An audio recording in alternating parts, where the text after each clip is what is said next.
The honourable member for Spadina Fort York.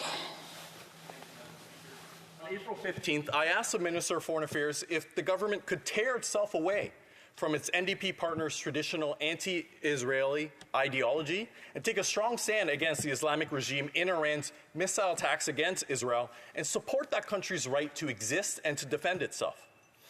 Now that the Liberals no longer enjoy the unconditional love of the NDP to remain in power, is the government finally able to formulate a balanced foreign policy that supports efforts to attain peace in the region?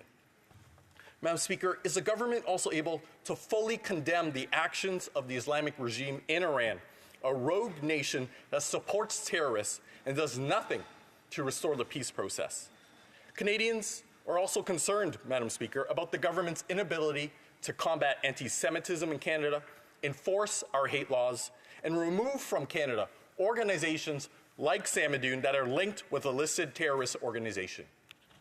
Moreover, Madam Speaker, recently the government indicated that the Liberals are prepared to abrogate Canada's defence agreement with the U.S. by blocking the sale of Canadian arms to the U.S. that may be destined for Israel. This divergence from the existing arms agreement will not only lead to our American allies no longer thinking Canada is a reliable partner and is failing to live up to the agreement's terms, Madam Speaker, it will likely lead them to a reevaluation of our integrated defense industries. Madam Speaker, the government can't have it both ways. Either it supports Israel's right to defend itself, or it doesn't. And for 8 months, Madam Speaker, the government has not issued any permits for sending weapons or weapon components to Israel to defend itself.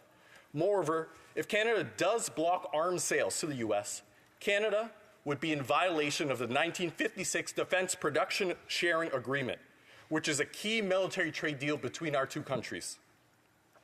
Most Canadians, Madam Speaker, support Israel in its war against Hamas. Let us remember that Israel did not start this war.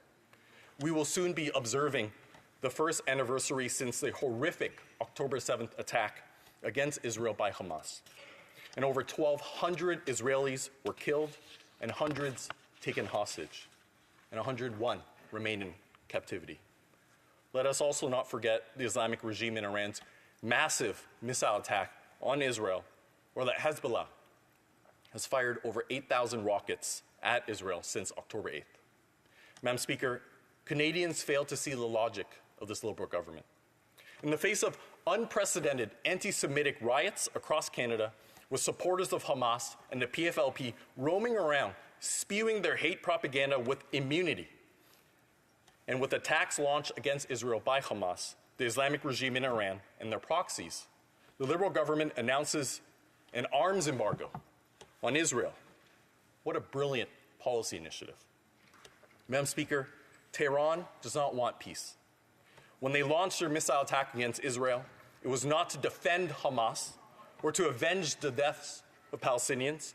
It was to destabilize the region and disrupt the Abraham Accords. Yet no one saw the Liberal government demanding Tehran stops to supply arms to Hamas. Canada didn't come up with any arms embargo for Tehran. Instead, Madam Speaker, Canada decided to weaken Israel and their ability to defend itself. Why? Interest Secretary.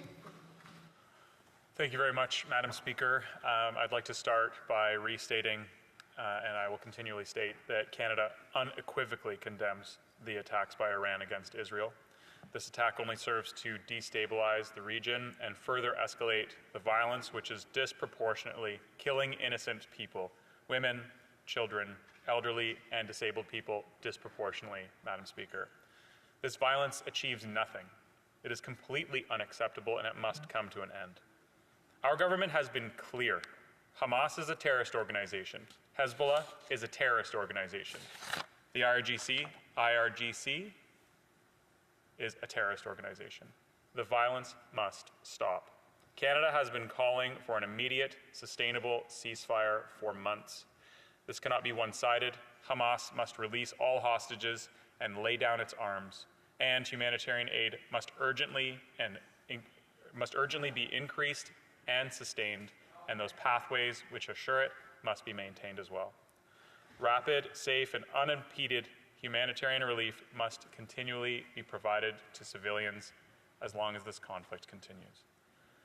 Israel must listen to the international community. The protection of civilians is paramount and a requirement under international law. Canada will continue to push proactively to ensure that we take every measure possible to ensure that there is no further escalation and that we bring peace and stability back to the region. That's everyone's goal, Madam Speaker. The Minister has been in contact for many, many months with her counterparts in the region on this very thing, and our overriding goal is to see an end of the suffering of those who are caught in the middle of this conflict. Because civilians continue to bear the brunt of the unfolding tragedy, Canada's commitment to providing life-saving humanitarian aid remains unwavering, and we urge all involved parties, once again, to refrain from perpetuating the current destructive cycle of retaliatory violence, to lower tensions and engage constructively toward de-escalation. No country or no nation stands to gain from a further escalation in the Middle East. Thank you, Madam Speaker. The honourable member Spadina Fort York. Madam Speaker, with respect to the issue that I've raised, I will re-ask my April 15th question to the Liberal government, realizing that they're no longer controlled by their NDP masters. Will the government finally focus on the actions of the Islamic regime in Iran and its proxy Hamas and reacquaint itself with our long-standing policy in support of Israel's right to exist and to defend itself? Moreover, Madam Speaker, can the government assure Canadians that the Liberals have truly abandoned their 2015 election promise to normalize relations with the Islamic regime in Iran before the next election rolls around? Given the government's recent policy initiatives, Madam Speaker, Canadians wouldn't know it. Thank you, Madam Speaker. Honourable Parliamentary Secretary. Thank you, Madam Speaker. I'd like to reiterate that Canada is committed to lasting peace in the Middle East, which includes the creation of a Palestinian state living side by side in peace and security with Israel.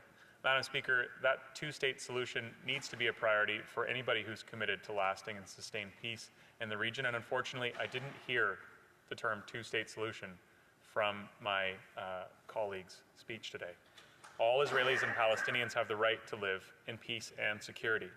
Canada will continue to call for a sustainable ceasefire. All hostages must be released, and Hamas must lay down its arms. We're committed to working collaboratively towards an irreversible path to achieving that two-state solution where Israelis and Palestinians and other people in the region can live securely and within internationally recognized borders. The only realistic option to achieve a just and enduring peace is just that, Madam Speaker, and Canada will continue to be there and will work with our partners and allies. Once again, Madam Speaker, the violence must stop. Honourable member Courtney Albany. Yeah, Madam Speaker.